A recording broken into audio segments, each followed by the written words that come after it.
بسم اللہ الرحمن الرحیم. ٹوڈیز ولاگ کے ساتھ میں ہوں علی. چونکہ اس ٹائم پاکستان میں الیکشن 2024 کا پورا ایک سلسلہ چل رہا ہے. کیسا چل رہا ہے وہ تو سب کو پتہ ہے. میں پولیٹیکل سینیریو میں بات نہیں کرتا زیادہ. اس کی وجہ یہ ہوتی ہے کہ ہر بندے کی اپنی اپنی ایفیلیشن ہوتی ہے, پارٹیز ایفیلیشن ہوتی ہیں, کچھ ہمدردیاں ہوتی ہیں, چاہے وہ نون لیگ کے ساتھ ہوں, پی ٹی آئی کے ساتھ ہوں, پاکستان پیپلز پارٹی یا کسی اور بھی سیاسی جماعت کے ساتھ ہمدردیاں ہوں. تو اس لیے میں کوشش کرتا ہوں کہ چونکہ میرا چینل ہر طرح کے معاملات کو میں شیئر کرتا ہوں اس پہ, لیکن چونکہ جو صورتحال چل رہی ہے اس کے مطابق میں اس سے اوائڈ ہی کر رہا ہوں. لیکن مجبور ہوا ہوں.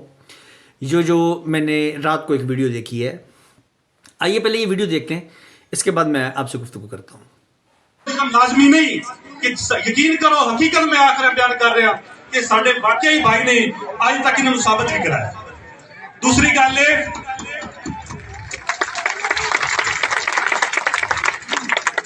گل میں ضرور کرنا چاہوں گا, کسی کے علم ہے یا نہیں, تے علم ہونا چاہیے کہ شیعہ جڑا ہے شیعہ, میں انہوں مسلمان نہیں گنتا.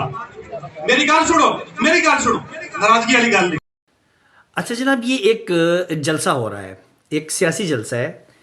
یہ ہے ساہیوال میں.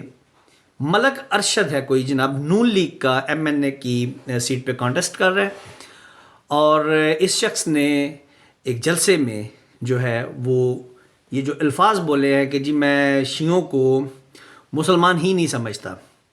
یعنی کہ یہ بندہ الیکشن مہم کے لیے اور اس علاقے میں یہ جو فساد برپا کرنے کے لیے, ووٹ کو حاصل کرنے کے لیے, فساد کرنے کے لیے یا کیا کرنے کے لیے اس نے یہ لفظ بولے ہیں. اور پھر وہ بار بار اس پہ کہہ رہا ہے ہاں میں صحیح کہہ رہا ہوں, میری بات سنو, تحمل سے سمجھو, سنو. یعنی کہ اب نون لیگ کے جو کینڈیڈیٹ ہیں, وہ جو ادھر ملک ارشد ہے, وہ اب اپنے جلسوں میں شیعوں کے خلاف جو ہے وہ کمپین کرے گا, بکواس کرے گا. تو اس کا مطلب پھر یہ ہے کہ جہاں پر ہر معاملے میں لگام جو ہے وہ چھوڑ دی ہوئی ہے, کھول دی ہوئی ہے, بے لگام کیا ہوا ہے ان لوگوں کو, سیاسی ماحول کا جو کچرا آگے بن چکا ہوا ہے, اب اس کو مذہبی رنگ دے کے ماحول کو الجھانے کی کوشش کی جا رہی ہے. تو میں تو یہی کہوں گا کہ جو صاحب اختیار ہیں وہ تو یا وہ خود کروا رہے ہیں یا ان کی توجہ اس طرف نہیں ہے, یا تیسری آپشن جو کہ واقعی ابھی تک نظر آ رہی ہے وہ یہ ہے کہ انہوں نے ہر اس طاقت کو کھلی چھٹی دے رکھی ہے کہ ملک میں نہ کوئی آئین ہے, نہ کوئی قانون ہے, اور نہ ہی کوئی ایسی چیز کہ جو انسان کسی کے ڈر سے, کسی کے خوف سے کچھ کرے یا کچھ نہ کر سکے. معاملات عجیب ہے. بھئی تم اپنی سیاسی کمپین کرو, تم ہارو جیتو ہماری بلا سے, ہمیں اس سے کیا. لیکن اگر تم شیعوں کے خلاف بکواس کرو گے اور اپنے سیاسی ایجنڈے کو استعمال کرو گے تو یہ کوئی اچھی نوید نہیں ہے اس ملک کے لیے, اس ملک کے امن کے لیے, جہاں پر سیکیورٹی اداروں نے, جہاں پر عام عوام نے قربانیاں دی ہیں, وہاں پر سب سے زیادہ جو شیئر ہولڈر ہے قربانیوں کے معاملے میں وہ ہم اہل تشیع ہیں. تو ہماری قربانیوں, بے شمار قربانی ہیں, جتنے بم دھماکوں میں ہمیں نقصان پہنچا ہے, جلوسوں میں بم دھماکے, امام بارگاہوں میں بم دھماکے, یہ سارا جتنا ہم نے فیس کیا اس چیز کو شاید ہی کسی اور نے فیس کیا ہو. تو کیا ہم پھر ایک مرتبہ ہمارے ہی گردن استعمال ہونے جا رہی ہے؟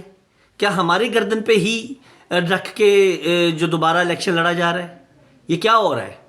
اگر کچھ مذہبی جماعتیں کسی سیاسی جماعت کے ساتھ الحاق کرتی ہیں تو ہر ایک کا ایک آزادانہ رائے ہے, ایک پالیسی ہے, کچھ کسی کے ساتھ بھی اتحاد کریں یا پولیٹیکلی طور پہ سمجھیں. تو اس کا مطلب ہے کہ اگر مخالف کے ساتھ ہو جائیں تو پھر آپ اس کو یہ کفری الفاظ بکنا شروع کر دیں گے کہ جی یہ فلاں کافر ہے, فلاں کو ہم مسلمان نہیں مانتے. اس کا مقصد کیا تھا؟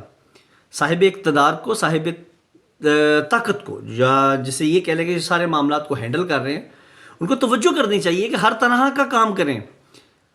کیونکہ جب آئین قانون نامی کوئی چیز نہ رہے نا تو پھر ہر طرح کا کام ہوتا ہے. لیکن خدا کے لیے یہ مذہبی آگ میں مت جھونکیں, ان جیسے کتوں کو لگام دیں.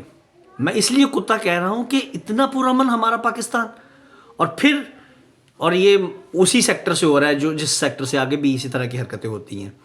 تو میری گزارش ہے کہ اس نون لیگی یہ جو رہنما ہے ملک ارشد، جس نے ساہیوال کا امن خراب کرنے کی کوشش کی ہے، بلکہ ساہیوال کا نہیں پورے ملک کا امن خراب کرنے کی کوشش کی ہے، صاحب جو سیکیورٹی ادارے ہیں اور اس کی زبان کو لگام دیں، اس پر کارروائی کریں.